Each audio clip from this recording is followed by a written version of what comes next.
Welcome to the channel, everyone. My name is Jason. I'm the founder and CEO of BehindBarsBlueprint. If this is your first time here, then welcome. I would ask that you subscribe, put on your notifications so you don't miss anything.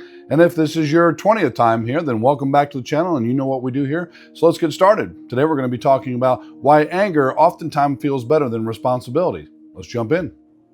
So with the purpose of this channel and this business to help individuals and their loved ones navigate the incarceration process, anybody that's had any experience with this, whether you've served time yourself or whether you're a family member of somebody who has, you're going to know that a lot of times anger plays a huge role in this entire process. And a lot of times it doesn't even really make sense. I've had a lot of people tell me, and I went through this myself for a while, where they're just angry all the time. They just seem grumpy all the time, and there's just something off. And that's because anger feels powerful. And when you've gone through a system, when you've come through an environment where a lot of your freedoms, a lot of your responsibilities that you used to have, a lot of your just day-to-day choices that you got to make, when they're all taken away from you, and not only are they taken away from you, they're replaced with decisions that you don't have any choice in, you have no hand in, then anger can feel like it's powerful. It can feel like, well, that's something I do have control over. And I mean, who would blame me, right? I mean, I'm in this environment,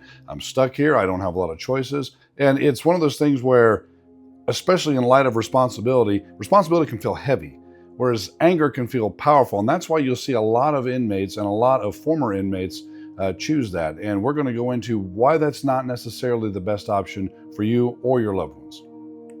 So why do a lot of people choose anger, sometimes without even realizing that they're making that conscious decision to do so? And it very well may be an unconscious decision. And that's because anger is easy. It's very easy to get angry. It's very easy to blame the system. It's very easy to blame what's been done to you. And when you're angry, you can put that on. And again, I'm not saying that people aren't angry. Like I said, I went through a lot of that myself. It's legitimate. You are angry, but you don't oftentimes tell everybody everything that you're angry at or about. And for me, personally, it was just putting myself in this situation to begin with. I'm just, how can I be so stupid? And you get angry about that. And then you start thinking, why, I can never change that. I can never get that back. And then that actually builds on itself and it makes you more and more angry. But at the end of the day, anger a lot of times is chosen simply because it's easy and it's not the best decision you can make. You see, a lot of times people make the mistake of thinking that anger is strength.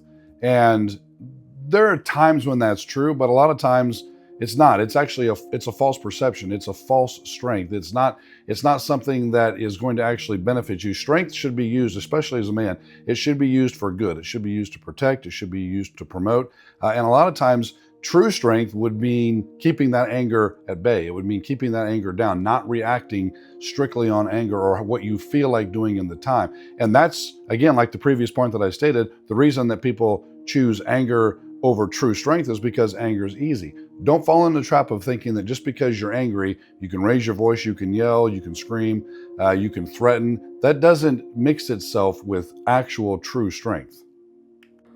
You see, anger can feel like it gives you control, or so it feels. You don't really have control. You get to decide, well, who's done me wrong and who hasn't done me wrong. And well, this would have been different if this judge would have said this or this prosecutor would have done that. And sometimes that's true. But most of the time, your anger is just an excuse to shirk responsibility. It's one of those things where the real cost of anger is you're going to lose relationships. You're going to lose credibility. You're going to lose opportunities.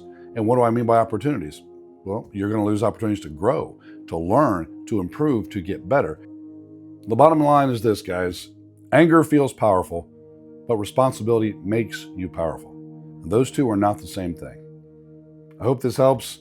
Again, if you don't mind, give us a like, a subscribe, share this with somebody you think that might be needing to hear some of this. Give them the contact information that we always have in the description below. And until next time, keep the faith, stay strong.